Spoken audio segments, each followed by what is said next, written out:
Hello! Hi అండి. Welcome back to 'ఆహా అద్భుతం వంటలు'. ఇవాల్టి మన రెసిపీ ఏంటి అంటే గనక మీరు చూస్తున్నారు కదా! ఈ అటుకులు. చిన్నప్పటి కొన్ని జ్ఞాపకాలని మీతో అయితే షేర్ చేసుకుంటున్నా. అటుకుల్ని టీలో వేసుకొని తినడం, అలాగే రస్కులు షాప్ నుంచి రస్కులు తెచ్చుకొని, రస్కులు టీలో తినడం, అలాగే నాన్ రొట్టి అని చెప్పి బన్సా గూడా అమ్మేవాళ్ళు. బన్ తెచ్చుకొని టీలో తినడం. ఇవన్నీ ఎప్పుడు చేసేవాళ్ళము అంటే, అమ్మకి ఆరోగ్యం బాగోక లేవలేనప్పుడు, లేదా మనం స్కూల్‌కి త్వరగా వెళ్ళాల్సొచ్చినప్పుడు, ఎగ్జామ్స్ ఉన్నప్పుడు, ఆ టైంలో ఫటాఫట్ టీలో ఇవి తినేసి, టీ ఇష్టమున్న వాళ్ళు టీలో తినేవాళ్ళు, పాలు ఇష్టమున్న వాళ్ళు పాలల్లో తినేసి గబగబా స్కూల్‌కి బాక్స్ కట్టుకొని, బ్యాగ్ తగిలించుకొని స్కూల్‌కెళ్ళిపోయేవాళ్ళం కదా! ఇది నాకు తెలిసి అందరి జీవితాల్లో కామన్ అండి. ఇప్పట్లో అయితే ఇప్పుడు మన పిల్లలకి పెట్టట్లేదు గానీ, మన చిన్నప్పుడైతే మనం ఇవి తిన్నాం. ఇప్పుడంటే మైదాతో చేసినవి రొట్టెలు అవి ఇవి ఎందుకు అని, ఇప్పుడు చాలా విషయాలు తెలుసుకున్నాం గాబట్టి.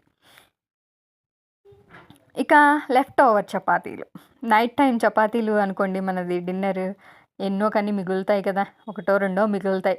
ఆ మిగిలిన చపాతీలను గూడా టీలో నంచుకొని తింటుంటే భలే టేస్ట్ ఉంటుందిలెండి చపాతీ.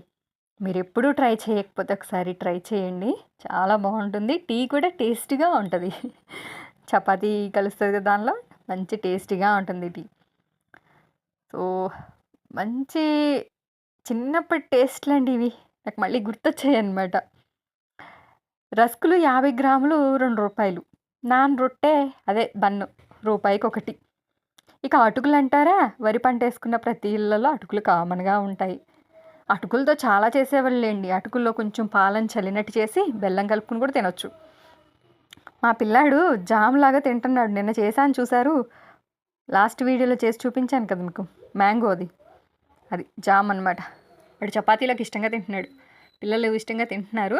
ట్రై చేయండి మీరు గూడా నచ్చితే. చూసారా? ఇవి అనమాట అటుకులు. ఈ అటుకులతో ఇప్పుడు నేను ఒక రెసిపీ చేస్తాను. రస్కులు చూడండి. ఈ రస్కుల్లో ఒక విషయం చెప్పాలండి.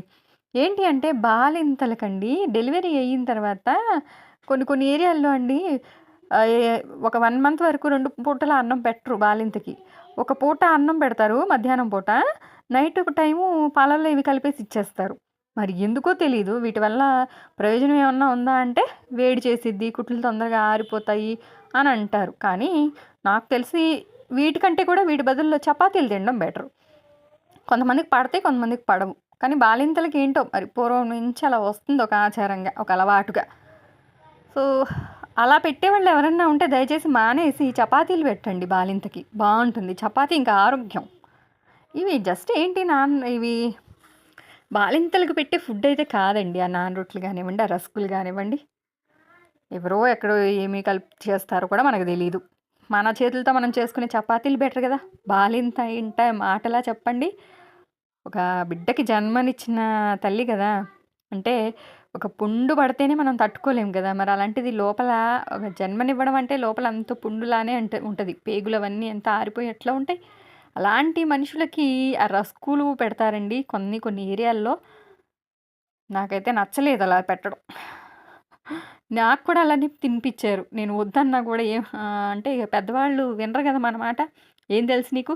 మా అమ్మ ఇలానే పెట్టింది. మన అమ్మమ్మ ఇలానే పెట్టింది" అంటారు గదా! సో, అదన్నమాట. ఇక నేను తాలింపు చేశాను గదా! చూస్తున్నారా? వేరుశనగ గుళ్ళు వేశాను. కరివేపాకు, ఎండుమిర్చి, వెల్లుల్లిపాయలు అలాగే పచ్చిశనగపప్పు కూడా వేశాను. అలాగే వేపున శనగపప్పు ఏశాను. కోస్త ఆయిల్ పోసి అవంతా ఏగిన తర్వాత ఉప్పు, కారం, పసుపు వేశాను. చక్కగా వేగనిచ్చాను. వేగిన తర్వాత అటుకులు వేశాను. అటుకుల తాలింపనమాట. అటుకులు జనరల్‌గా ఎలా ఉంటాయండి? మెత్తగా ఉంటాయి అటుకులు. మనం తాలింపేసుకునేటప్పుడు అటుకు కరకరలాడాలనమాట నోట్లో వేసుకుంటే. అంతవరకు వేయించుకోవాలి. అటుకు చేత్తో పట్టుకుంటే విరిగిపోవాలనమాట. అంత గట్టిగా, అంత కరకరలాడుతూ క్రిస్పీగా రావాలి అటుకు. అప్పటి వరకు వేయించాలి. ఎలా పడితే అలా తిప్పకూడదండి. అటుకులు విరిగిపోయి ముక్కలయిపోతాయి మనకి. తినడానికి అంత బాగోదనమాట. స్పూన్‌కి రాదు కదా! పొడుమైపోతది. కాబట్టి జాగ్రత్తగా కలుపుకోవాలనమాట. చక్కగా వేగనిచ్చుకొని కలుపుకుంటే మంచి స్నాక్ ఐటెమ్ రెడీ అయిపోతుందండి. పిల్లలకి స్నాక్స్ లాగా కూడా బాక్స్‌లో పెట్టివ్వచ్చు. ఇంటికొచ్చిన తర్వాత కూడా చక్కగా వాళ్ళకి ప్లేట్‌లో పెట్టివ్వచ్చు. చాలా బావుంటుంది. చక్కగా పల్లీలు, పుట్నాలు కలిసాయి గదా! కరివేపాకు కూడా ఎంత కావాలంటే అంత యేసుకొని చక్కగా టేస్టీ రెసిపీ అనమాట. చాలా బావుంటుంది. అటుకులతో సింపుల్‌గా అయిపోతది. అటుకులు ఉన్నవాళ్ళు ఇలా ట్రై చేయండి. అటుకులు గూడా ఇప్పుడు అన్ని చోట్ల దొరుకుతున్నాయి కదా! డీమార్ట్స్‌లో, సూపర్ మార్కెట్స్‌లో ఎక్కడైనా కూడా అటుకులు అవైలబుల్ ఉన్నాయి. సో, వాడుకోవచ్చనమాట. చక్కగా ఇలా చేసి పెట్టుకోవచ్చు. ఇలాంటి వాటిని గూడా షాపుల్లో కొనకుండా ఇంట్లోనే చేసుకుంటే బావుంటది. అదండి మన రెసిపీస్ అయితే. చిన్ననాటి జ్ఞాపకాలు. ఎంతమందికి తెలుసు అలాగా టీలో గానీ, లేదా పాలల్లో గానీ నాన్ రొట్టెలు, రస్కులు, అలాగే చపాతీలు, అదేవిధంగా అటుకులు ఇలా తినడం చిన్నప్పుడు తినేవాళ్ళం. ఇప్పుడు తినడం అంటే ఇప్పుడు ఇష్టపడలేం కదా! ఇప్పుడు తినడానికి. ఇంట్లో టిఫిన్ లేట్ అవుతుంది అంటే గబగబా షాప్‌కెళ్ళిపోవడం. రూపాయి పెడితే అది బన్నొచ్చేసేది. రూ. 2 పెడితే 50 గ్రాముల రస్కులొచ్చేసేవి. అలా తెచ్చుకోవడం, అలా తినడం. భలే ఉండేదిలేండి చిన్నప్పుడు. చక్కగా ఇగ అమ్మ టిఫిన్ చేయాలి, లేట్ అయిపోతుంది అనే అంత ఆలస్యం అయ్యేది గాదు. ఆ ఆలోచన కూడా ఉండేది గాదు. అమ్మ లేవలేకపోయిందా, లేకపోతే టైం లేదా, గబాల్న ఎళ్ళడం, తెచ్చుకోవడం. చక్కగా అలా తినేవాళ్ళం. సో, అదండి వీడియో అయితే. నచ్చిందని అనుకుంటున్నా. నచ్చితే లైక్ చేయండి, షేర్ చేయండి. మరిన్ని మంచి వీడియోస్ కోసం చూస్తూనే ఉండండి. ఆహా! అద్భుతం వంటలు. Thanks for watching. బాయ్.